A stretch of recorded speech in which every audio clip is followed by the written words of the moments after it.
Humans, you ever had to make a tough call, stay and fight for it, or walk away for your peace? Some say leaving is strength. Others say is running away from a real conversation. So which one is it? Welcome to Vibes and Affirmations, where there's a thin line between crashing out and keeping it all together. I'm your host, G. Your always a reason and sometimes chaos. And today we're breaking down whether walking away is self-care or just avoidance. Let's get into it. You felt the vibes. So now let's get into today's affirmations. Are you ready? I have the courage to choose what is best for me, even when it is hard. Yes, repeat after me. I have the courage to choose what is best for me, even when it is hard. This affirmation isn't just words. It is a reminder that making tough decisions doesn't mean you're weak. It means you're choosing yourself. I'm not a therapist, but I'll keep it a buck with you. Sometimes leaving a toxic situation is the bravest thing you could do. Other times we run from things because facing them feels uncomfortable. So how do we know the difference? I can say I was in a situation for way longer than I intended to be. It started out very beneficial, and then boom, I blink, and I'm in deep. Have you ever gotten to the point where someone is sucking the life out of you? Not in the enjoyable way we usually like, but in a way where it's damn if you do and damn if you don't. Walking on eggshells, I will call it. Making up excuses, prolonging what you know is meant to end, and still giving them the benefit of the doubt in hopes that the outcome will somehow be different. And then when you finally decide to leave, you get threatened. So you stay a little longer just to keep the peace. Yeah, I've been there. And let me tell you, that's not peace. That's fear disguised as loyalty. That's being held hostage by emotional manipulation. That's convincing yourself that not making it worse is the same as being happy. Here's the truth. If staying feels like survival, you're not in a relationship. You're in a situation you need to escape. When the gifts comes with strings attached, run. I should have known from the beginning. So let me help you out. Here's the you need to run list. Ready?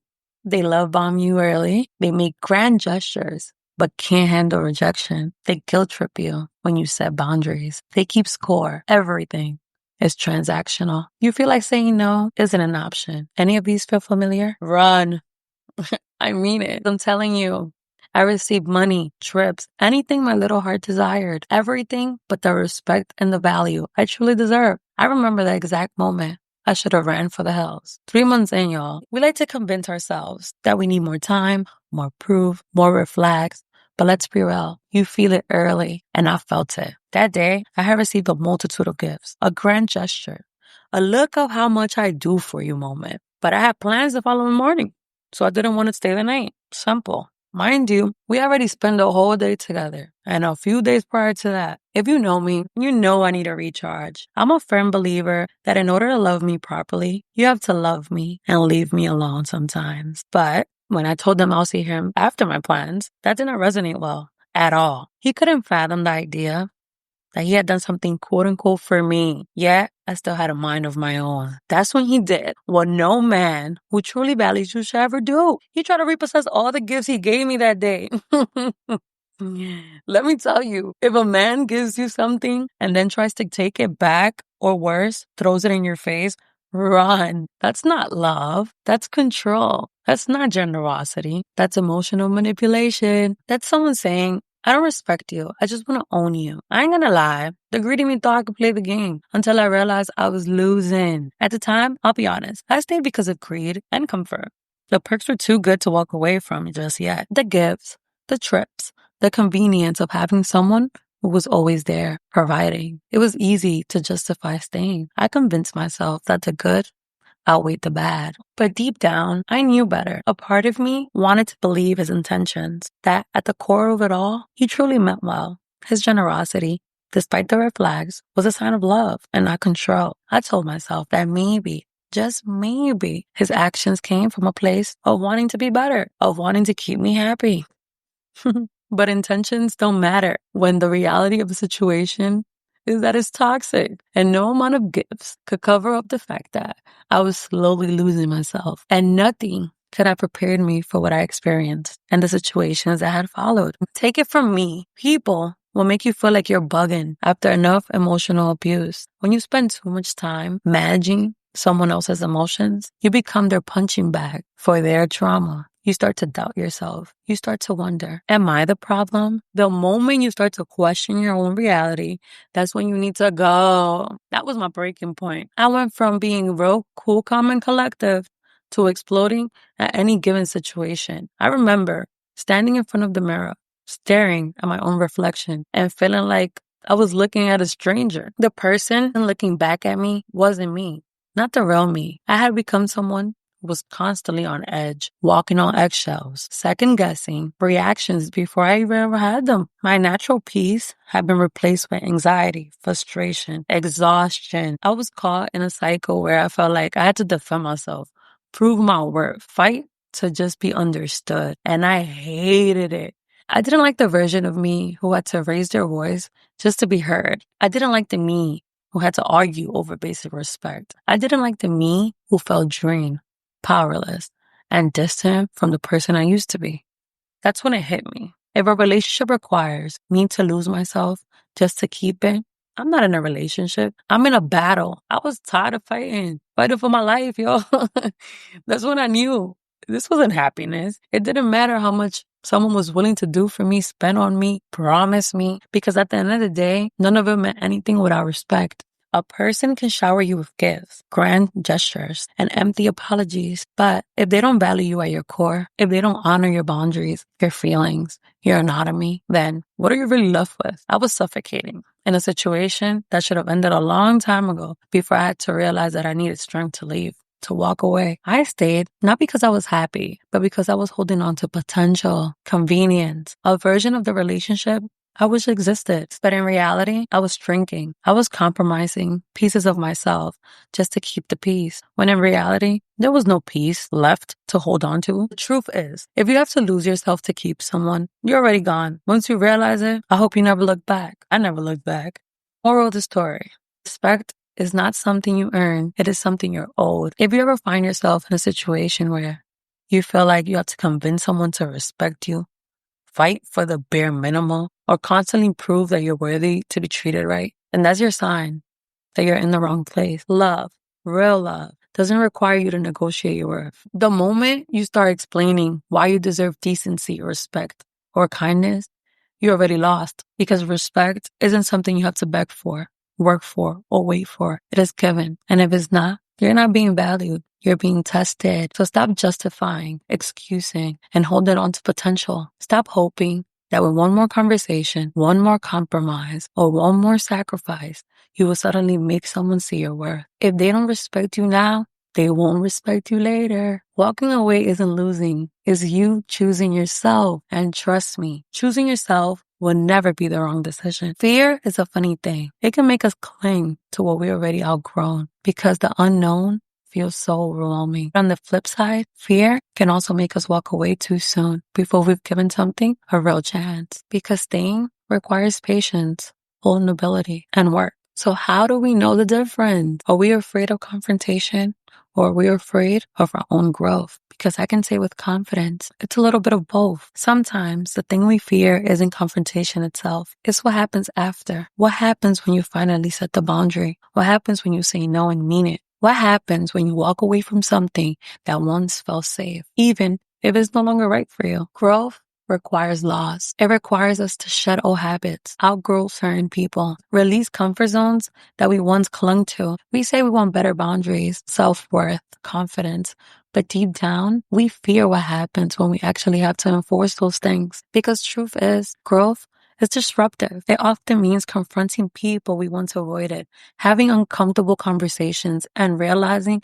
that some relationships only exist because we lack the boundaries to protect ourselves. But here's the thing: growth always requires confrontation. Sometimes that means confronting others. More often, it means confronting yourself, because real growth will question if you're willing to stop playing small. Are you ready to stop settling? Can you handle what comes with choosing yourself? And that's why so many people stay stuck. Not because they don't want to grow, but because they don't want to face the reality that growth requires sacrifice. So ask yourself, are you afraid of confrontation, or are you afraid who you'll become once you stop making up excuses? Society has a way of romanticizing endurance. We glorify the one who stick it out, the role of the ride or die, who stay loyal no matter what, who fight even if things are falling apart. We hear it all the time. Relationships take work. Don't be a quitter. Loyalty over everything. But what happens when staying does more harm than good? What happens when sticking it out turns into self-abandonment? When loyalty starts to feel like a life sentence? There's a fine line between commitment and self-sacrifice. And too often, people confuse holding on with being strong. We stay in relationships longer than we should because we don't want to be the ones who gave up. We stay in jobs that drain us because we don't want to look ungrateful. We maintain friendships that run their course because we don't want to seem disloyal. But here's the truth. Leaving is not always quitting. It's choosing yourself. Walking away isn't failure. It's freedom. There's power in choosing yourself. We have to rewrite the narrative that quitting equals failure because sometimes walking away is the bravest thing you could do. Leaving a relationship where you're not valued isn't failing. It's honoring your self-worth. Quitting a job that depletes you isn't weak. It's making space for something better. Outgrowing a friendship isn't betrayal. It's evolution. Society won't clap for you when you choose to choose yourself. People will say, you could have tried harder. You gave up too soon. You changed. But guess what? You did change. You're supposed to. Because real growth isn't about proving how much you can endure. It's about knowing when to walk away. I'm going to leave you with this. I want you to ask yourself, where in your life are you choosing to stay because you're too scared to leave? And where are you leaving because you're too scared to stay? Oof, that's a journey-worthy question, y'all. Because listen, both can be true. Sometimes we stay in situations because the idea of leaving feels too overwhelming, too uncertain, too final. We convince ourselves that maybe it'll get better. Maybe I just need to try a little harder. And sometimes we walk away too soon, not because the situation is a wrong one, but because staying requires too much vulnerability, too much work, too much patience. Let's lock in today's affirmation. I have the courage to choose what is best for me, even when it is hard. Courage isn't always loud. It is sometimes just a quiet act of walking away with peace. It's knowing that your happiness isn't found in endurance. It is found in alignment. So, which side are you on? Toxic versus healthy relationships. Let's break it down real quick. Let's start with a toxic dynamic. What does it actually look like? Because sometimes we don't even know what that looks like until we take a step back and see the patterns. So if you find yourself walking on eggshells, you know the feeling. Every word, every move, carefully calculated. Because one step, boom, chaos. If you're getting the silent treatment, if the blame game is a thing, let's be real. That's not love, that's control. The other one will be having to prove your worth. If you're constantly auditioning for the role of I'm gonna finally get treated right, no matter how much you give, no matter how much you pour into them, there's this unspoken pressure to earn love that should be given freely. Lastly, feeling guilty for wanting space. This one hits. If asking for time for yourself leads to arguments, passive-aggressive remarks, or accusations of you doing you, that's a problem. A healthy relationship respects your needs for space. It doesn't make you feel guilty. Deep down, you know when you're not happy, but here's where it gets real. You feel it. You know it isn't fulfilling. But instead of walking away, you keep making up excuses. Maybe I'm overreacting. Maybe if I try a little harder, they'll change. But deep down, you already know what's up. On the flip side, let's talk about what love should actually feel like. Respecting boundaries without punishment. Imagine setting a boundary and the other person just being like, yeah, babe, and actually honoring it. No guilt tripping, no silent treatment, no manipulation, just straight up respect.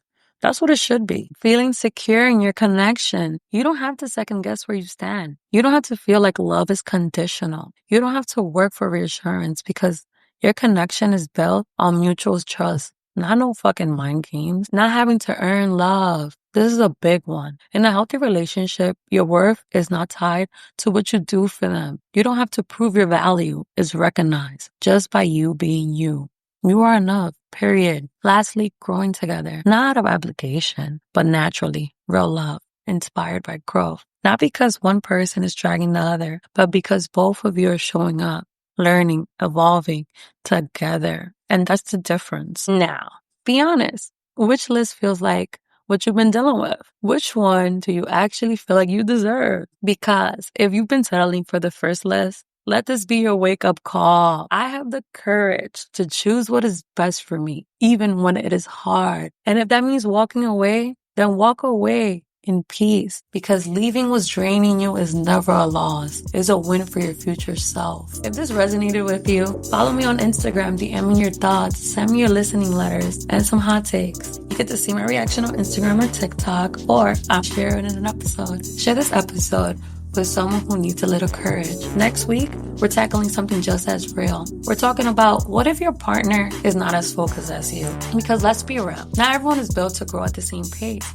So what do? Do you wait? Do you motivate them? Do you move the hell on? We're getting into it all next week, so you don't want to miss it. If you ever feel like you're dragging someone to success, you don't want to miss this one. Until next time, humans, stay solid and keep vibing. Keep vibing.